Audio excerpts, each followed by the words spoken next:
Hi everyone, it's Glen here again. I'm hoping you're having a great day. Just here with the boat again. As you can see, the red/yellow/black boat. Now it's green. I reckon the colour looks actually quite good. This is the colour it is. It's the PS8 Tamiya light green paint. If you like the colour, that's the PS8 code there.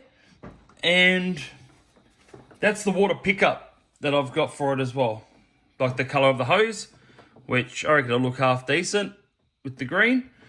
But yeah, so as you can see, I do have the pretty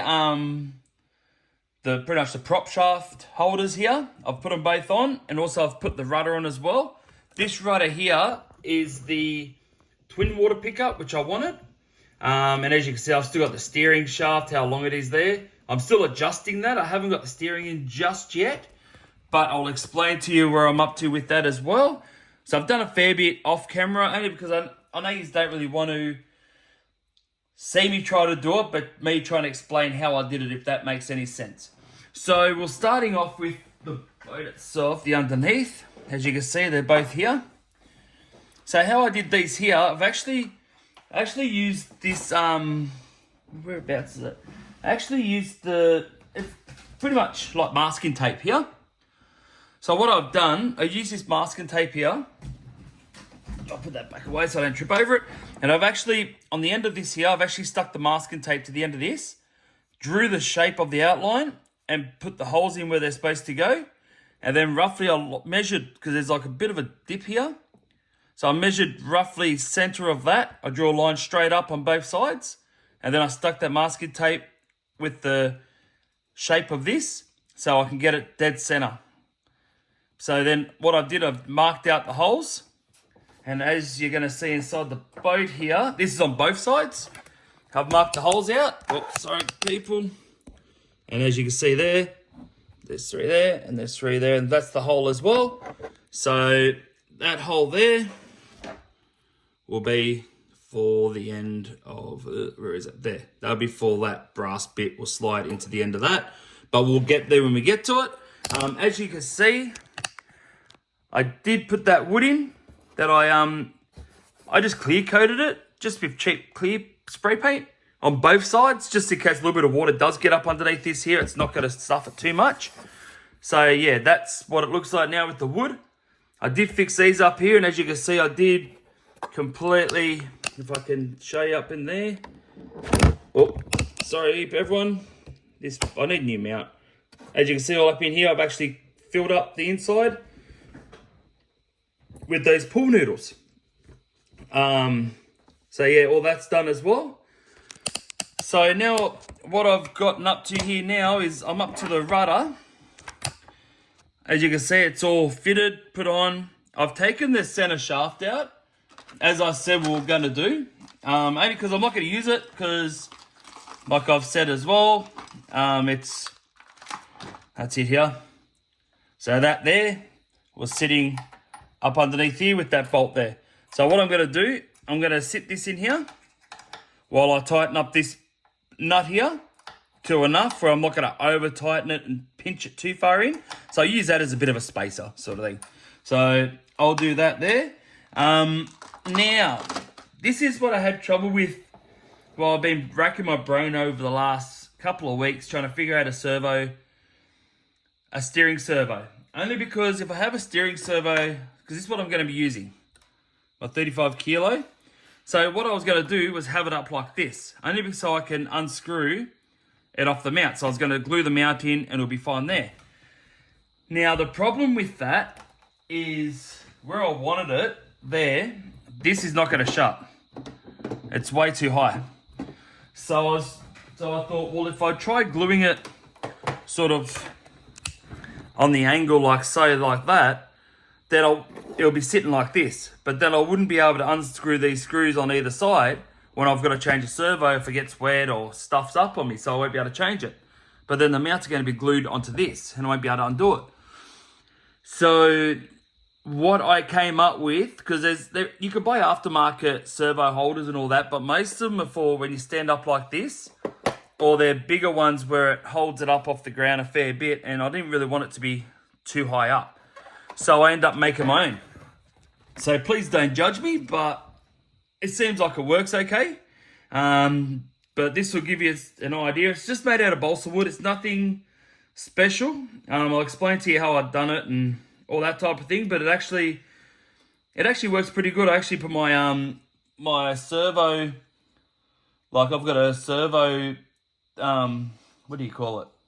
Like it's not an adjuster, it's a servo tester. Where you hook up your servos on it, see if they work fine. But this is what I built, roughly. It's just out of balsa wood, as you can see. I just used a bit of Aradite. I used wood glue, to join it together. I've cut out the gap there enough where the servo is not going to be touching either end. Then also I just used plastic, your body mounts off a car. I just cut them down. They're probably around about here. They're in there pretty deep. But also, as you can see, these little black dots, one here, one there, one there. There's one over here. There's a couple there. They're little pins. What I'd done was when I was gluing it, it kept falling apart. So I bolted little pins in there, so they were about in so far. But what I've done, when I hit them in there, I put some wood glue on them as well. So then it just helps support a little bit better, which after that, I hit it with a bit of clear coat like in here. And yeah, that's it here. So I'll show you how it works. Now, there you go, sit straight in there like that. Without an issue. And then this here can be, I'll put it on this side. I know it's going to go on that side, but I'll show you on this side. So you can glue this whole mount onto this wood, like so. I'll put the top on it for you, and I'll hook up the servo sort of tester. Sorry about my dodgy camera angles, because it's bloody getting that way. You're all over the place. So yeah, this is just how I did it, because I just wanted it so then if I wanted to change the servo, I could. So I put my hand there. There's one there. Put one in there, and I'll show you what I mean. Like, this is actually pretty good. So I won't hold it, and you'll see how much movement I have. This is a bit dodgy. As you can see, it snapped off here, but when you put a bit of pressure there, she works fine. So I'll connect this up here. So I've got, if none of you have seen this before, it is a servo tester. This end's running to an on-off switch, and then to this battery pack here. Takes 4 AA batteries. So now when I want to, hopefully it'll work. I might have to hold the battery pack, because like I said, it's broken. It's not working. So if I hold this closed, there we go. Comes up like that. So I could turn this knob, and I turn the servo there. But if I don't want to turn the knob and press this button here, it keeps moving on me. I'll show you what I mean. If I sit it there, and if I press this, there you go. And it does a full test. So as you can see, it's not touching it at all. The ends, it's not touching the ends. It's coming close, but it's not touching the ends. Oh yeah, it comes off. Bugger. So if I can show you it here, zoom in on it a bit more for you. Just bear with me, guys. Yeah. So as you have a look, it's just not hitting. Looks like it is on camera, but it's not. That's why the gap's so big. So that's it there. And as you can see, it's not even moving. The whole mount's not even moving. I know it will when it's got a little bit of pressure there, but once you glue it, I don't think it's going to come off. And I think it'll be more than enough to actually keep that servo in spot. Because as you can see where the mount is, on top, it's actually vertical. So it will support either end. And then I can change the servo whenever I want. So I don't know if many other people have thought of something like that or not. And then when I finish doing that, I just press. Wait, I'll zoom these out again, sorry guys. Now it's taken everything with it. So that's it. And it's centered back to the 15. So within saying that, I think it's going to work. Or in a way, I hope it's going to work, but I think it should work without an issue. I was going to make a waterproof and put it in a waterproof container, but for that to sit up there, it had to come back here somewhere, and I was going to sit it like that. And I thought, well, it looks a bit dodge sort of thing, so you can just buy a few more servos or spares if it gets wet. So I can have that there, and I might have a waterproof little box here for the receiver. and do it that way. So with that said and done, because that will connect up to in here, so that might move back further to probably about there actually. So then the steering, I'll try to get steering sort of straight-ish. So I'll probably be there, roughly. So you got the steering and all that be working fine. I've just got to still bend it so it's straight enough so it does whatever it's got to do without binding up. So that's that done. Now, the other thing I'm looking at doing as well with the receiver is, normally with the receiver, I'll zoom these out so you can have a good look at the boat. Normally with the receiver, you have that little wire with that, you've got that clear, we've got a receiver here, there we go. Got a cheap receiver here. This sort of plastic wire stuff at the end, or plastic piping stuff at the end. Then you got the wire actually inside if it wants to zoom in. Well, what I'm thinking is taking this plastic off. I know when you do take the plastic off, you've got less range, which I believe that because I've had a few issues with a few cars previously. But on my old boat, I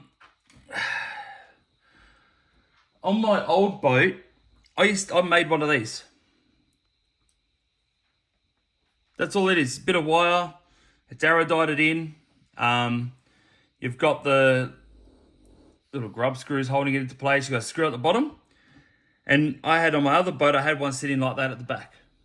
So I was going to have like an L-shaped bit where that screws onto the L and it screws onto the back of the boat. Now, what I was looking at doing was taking this plastic shit off the end here, excuse the language, and solder the wire to a flat washer. And then the flat washer will actually sit in between the screw and this bottom section here. And that should be enough earthed out for it to want it to work and actually maybe get reception with this with all this part here. That's my plan. I did build this to use this like that, so I could just have that sitting at the back and that's it. Forget about it, sort of thing. Within saying that though, I want to try to test it with this on to see the distance. But then once I take that off, I wonder if it's still gonna have good distance. Because on my old boat, I did have really good distance with this sort of a setup. It is a little bit different than what my old boat used to be, but it sort of gives you the same sort of idea of it hopefully working. I did have Aerodite inside here holding it all together. And then if you have a look, I've risen it up as well so no water gets caught up inside of it. So I'm hoping the Aerodite does not stop getting reception to this. If it does though, these little grub screws I'm hoping will be enough because they're actually touching this metal rod. That's what held it into place. So I'm hoping that will work. And if not, this screw was touching the bottom of that as well. So I'm hoping if not, that screw will go straight to the aerial.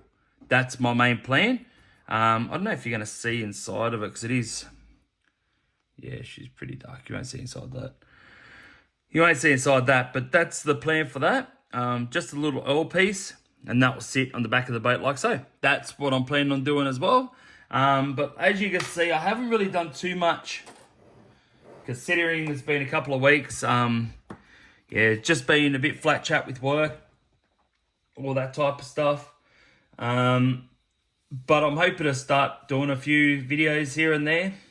But we'll just have to, like I say, I don't really promise anything unless I can come through with it. Only because, you know, things can change, work can change, your hours can change, you know, that type of thing. Oh, there we go. There's one without the, see, look, there you go. That's one without the actual plastic. That's just got the wire on it. So I'm hoping to solder that. So that's the plan anyway. But yeah, within saying that, I do have the little rubber bit that goes into there. Like I say, the steering will go into that hole. I haven't put it in yet because, like I said, I'm still trying to adjust the steering. And got another question for you guys. Would you actually put some of that pool noodle up inside this cavity here so it helps this top section float? That's one question I've got for you. Let me know in the comments if you have done that and it's helped, or would this fiberglass just have the natural buoyancy of floating. I'm not too sure personally myself. That's why I thought I'd ask people that may have more experience with boats and all that out there. And the other thing is, I'm looking at holding this top piece to the actual boat magnets.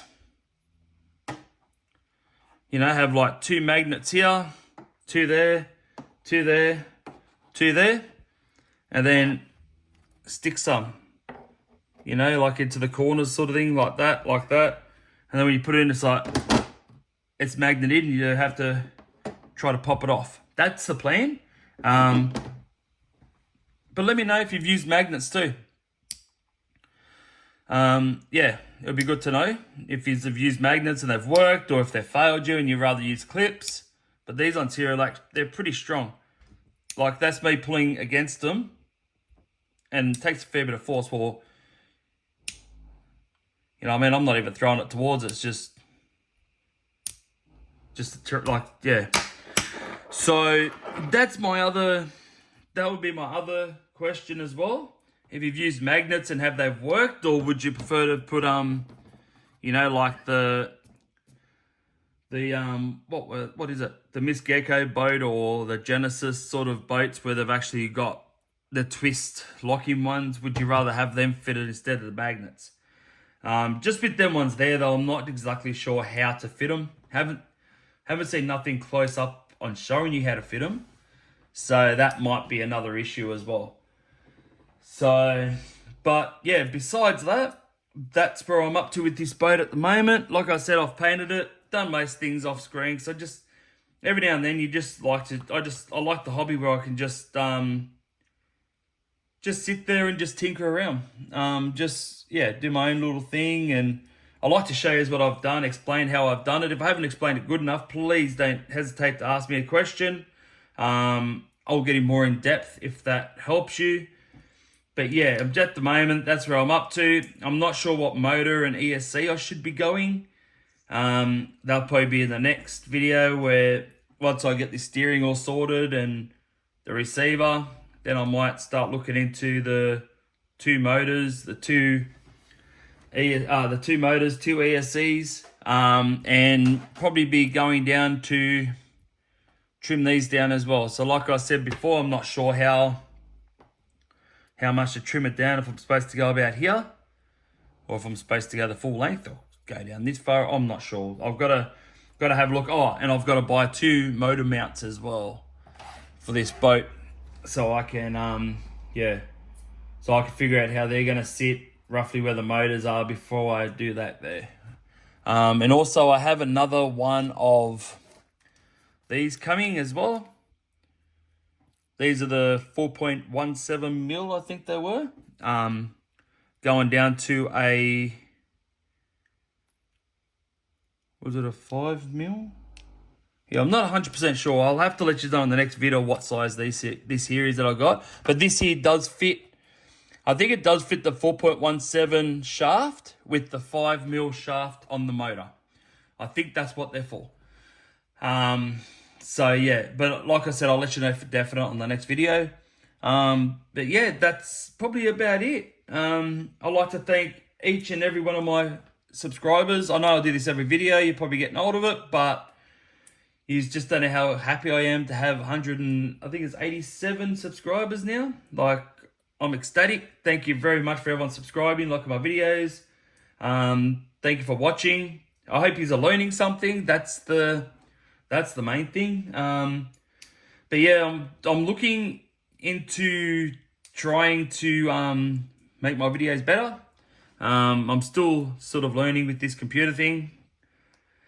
Yeah, it's a big struggle.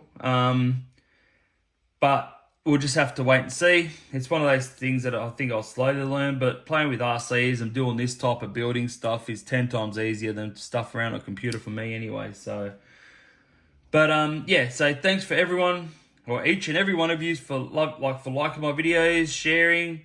Yeah, if you're not subscribed, please subscribe. It means an absolute world to me, knowing that people are out there liking my videos. Thank you for each and every one of you. And I will see you on the next video. Bye.